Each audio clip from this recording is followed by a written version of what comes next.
we're going to start with incline simply because we need to pull his upper pec up a little bit more. I want to put a lot of stress on that so we can build it, and then also work the inner. From there, we'll just go to different little segments through the whole routine here.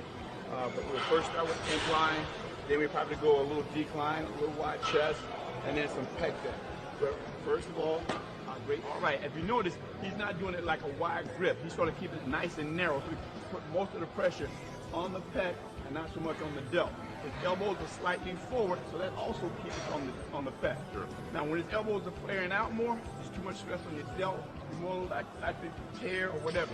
But here it's very safe. And this is not a fly. This is not an incline fly. Not a fly. This is an incline press. Yes. You'll notice, obviously, he's got a slight angle. If you're looking straight on, his dumbbells are not straight. His hands are actually angled. Right, because we're trying to keep it here, not too much on the delt. Right. Once he starts to angle his wrist here, it sort of flares up on you. But by him turning like this, it drops down, elbows down, all the pressure on your pec. Sure, and obviously the advantage of using dumbbells, if you wanted a straight grip, you just simply use a barbell. Barbell, yeah.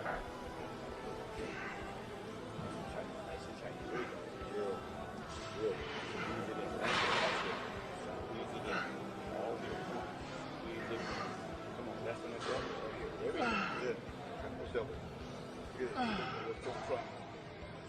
Bring it and press. Good. Come on.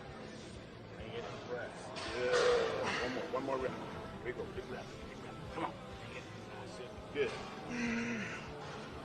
You notice that in the beginning, what happens, you're a little weaker at that, position pushing because you're not used to it. You don't have the front delt or the tricep helping out so much. Right. Once you drop it down underneath, it's a lot more pec. And then once you get past the point, then it's your delt and tricep kicks in. But you're not using it. No matter what you do, you always have those tie-in muscles that's going to always be secondary and third muscles kicking in. Sure. And we're always looking to isolate better.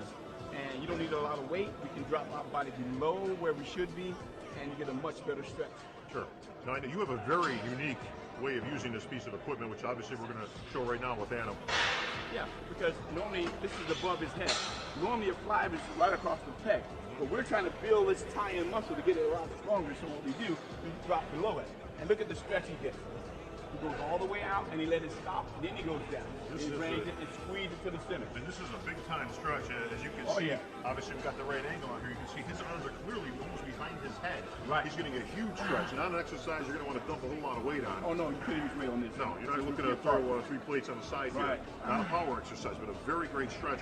And obviously, he's using the machine. I'd assume that you do not do this with dumbbells. You can do a dumbbell, but much lighter. And what we do, we use the stop as a safety measure, so it don't allow you to go so far before it stops you, and then we push it back out. Yeah, there you go. Good set. That's a tough one there. And I have seen you use dumbbells, but you wouldn't use them on a flat piece here. Oh, no. We use them on incline. You use them on an incline. Yeah, incline. Much better. And a bigger safety issue. Yeah. Right. Do not try this at home on a flat bench with dumbbells. Trust me, you will leave both shoulders on the floor. So take heed to what Charles is saying. If you have this piece of equipment, it's a great piece, as you can see. It didn't take a whole lot to get Adam going there. His chest is on fire right now. Yeah, it's tight. That's why I'm trying to stretch it out a little bit. In Fuego. That's right. Another unique aspect to this machine, Charles, is unlike a traditional fly, which you're hanging on the dumbbells this way, these handles are actually the opposite way. We actually, I don't do my flies like this, simply because it puts too much stress on my joints. When I take it this way, I don't feel it as much, but I get a much better stretch. But if I do this way, it drops back a little too far, and you feel that intention here. Sure. Probably a good shoulder saver, too. It's obviously shoulders, we talk about it a lot when we're talking about bodybuilding, but you really have to save the shoulders because they get beat up on everything. Chest, every back, single movement, arms, shoulders, they take a beating. Notice the stretch. There you go. Kick it all the way out. Let it go all the way out first, all the way, now down. Now push up, now push it in. There you go. Good movement. There you go. All the way out, up and in. There you go. Good. Now if you want a better stretch than this, all you do is lower the racks. Lower them a little bit, and a deeper stretch. This is something you can work your way down, obviously. Right. Doesn't seem like Adam needs too much more stretch right now. No, this is perfect for him. Perfect for him. Custom. Come on, Adam. That's a growing set. Come on. Squeeze. Lay down. That's it. Now go. That's good. Come on, let it stretch out. Don't cut it short. Let it stretch out. Let it stretch. Now come on. Up and in. There you go. Do it again. Drop it out. Come on. Bring it up and squeeze. Squeeze across. Good. Come on. Two more. Two more. Come on. Bring it up and in. Last one. Last one. Come on. Up and in. Up and in. There you go. Good. Go to work. Sure. We want to just hit chest. So you're dropping the seat a little lower. A little lower. Obviously coming up a little higher on the chest. Now he's going right across the pec. See? On the stretch part, you're going way up to the tie-in. Look at the bottom. All pec.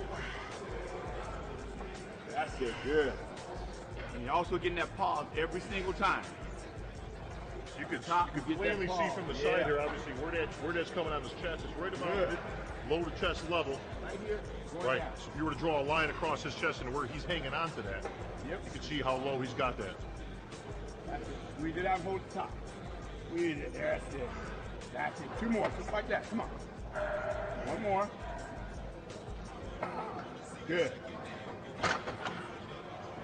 If you notice, every time we use our heavy piece of equipment, we also go lighter as we start to get further into the workout. Because why? It's safety.